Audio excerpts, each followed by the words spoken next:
Fiction Friday again. We're continuing Chapter 2 of Lad, a Dog by Albert Payson Terhune. Last week, Lad kept up a steady vigil outside his mistress's bedroom door since she is very ill. I hope she is feeling better in this next part. Let's find out together. As always, the link to the ebook is in the description below. Part 3 of Chapter 2, Quiet. Then, on a golden morning, days later, the doctor came and went with the look of a conqueror.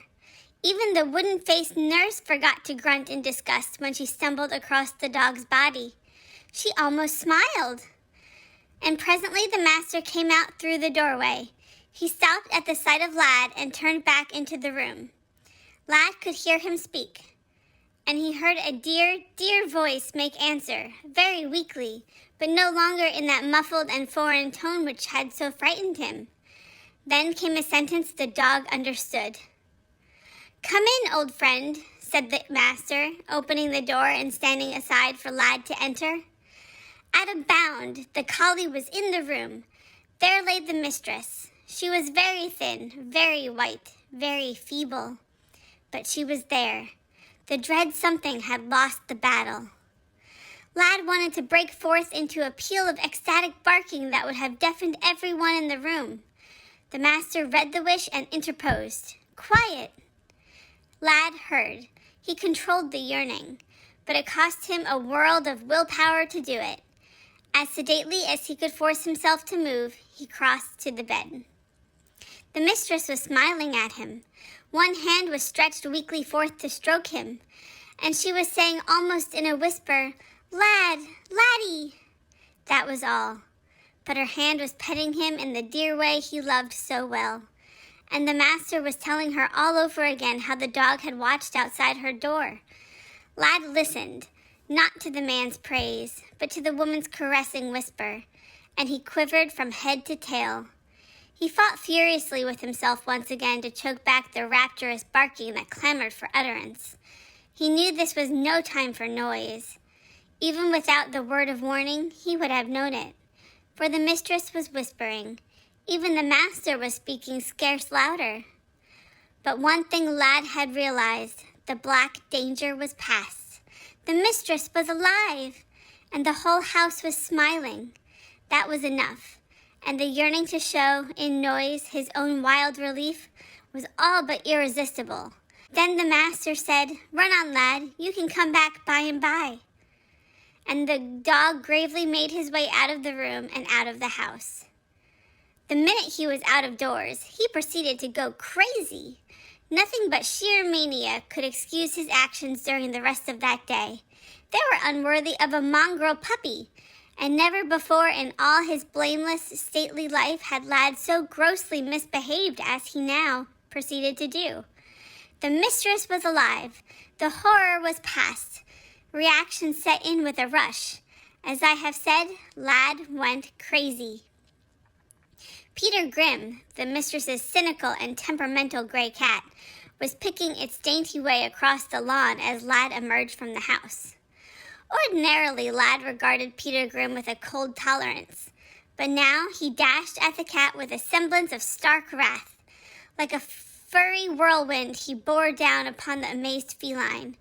The cat, in dire offense, scratched his nose with a quite unnecessary virulence and fled up a tree, spitting and yowling, tail fluffed out as thick as a man's wrist. Seeing that Peter Grimm had resorted to unsportsmanly tactics by scrambling whither he could not follow, Lad remembered the need for silence and forbore to bark threats at his escaped victim. Instead, he galloped to the rear of the house, where stood the dairy.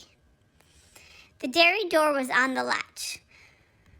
With his head, Lad butted it open and ran into the stone-floored room. A line of milk pans were ranged side by side on a shelf. Rising on his hind legs and bracing his forepaws on the shelf, Lad seized one of the deep pans, one after another, between his teeth, and with a succession of sharp jerks brought one and all clattering to the floor. Scampering out of the dairy, ankle deep in a river of spilt milk, and paying no heed to the cries of the scandalized cook, he charged forth in the open again. His eye fell on the red cow, tethered by a long chain in a pasture patch beyond the stables. She was an old acquaintance of his, this cow. She had been on the place since before he was born. Yet today, Lad's spear knew no brother. He tore across the lawn and past the stables, straight at the astonished bovine. In terror, the cow threw up her tail and sought to lumber away at top speed. Being controlled by her tether, she could only run in a wide circle. And around this circle, Lad drove the bellowing brute as fast as he could make her run, until the gardener came panting to her relief. But neither the gardener nor any other living creature could stay Lad's rampage that day. He fled merrily up the lodge at the gate, burst into its kitchen, and through to the refrigerator. There, in a pan, he found a raw leg of mutton.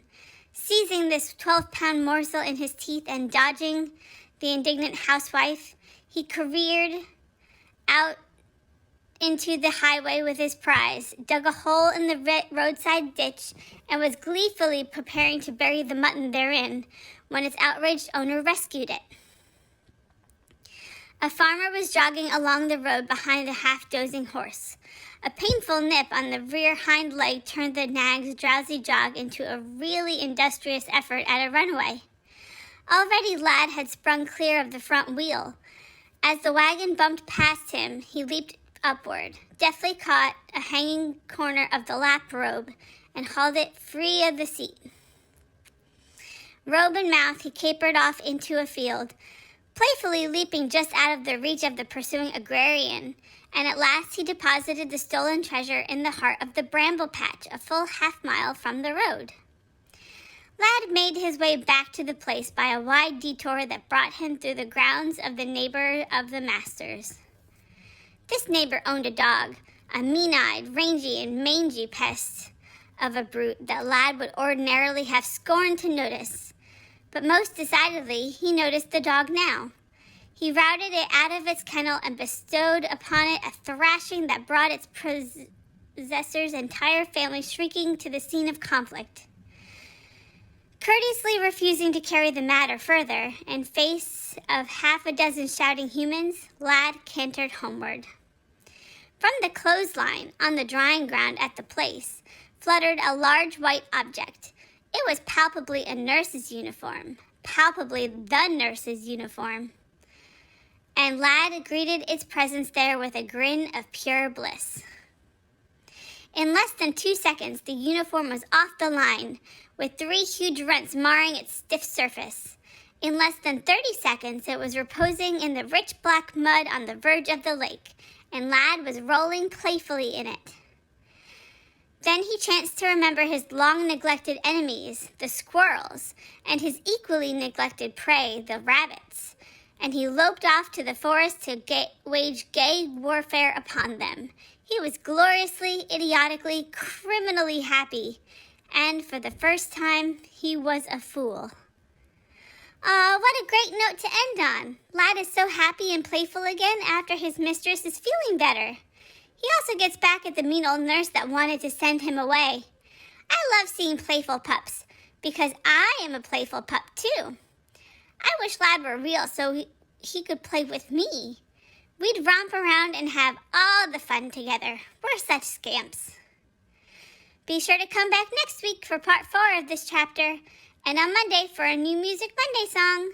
Thanks for hanging out with me today.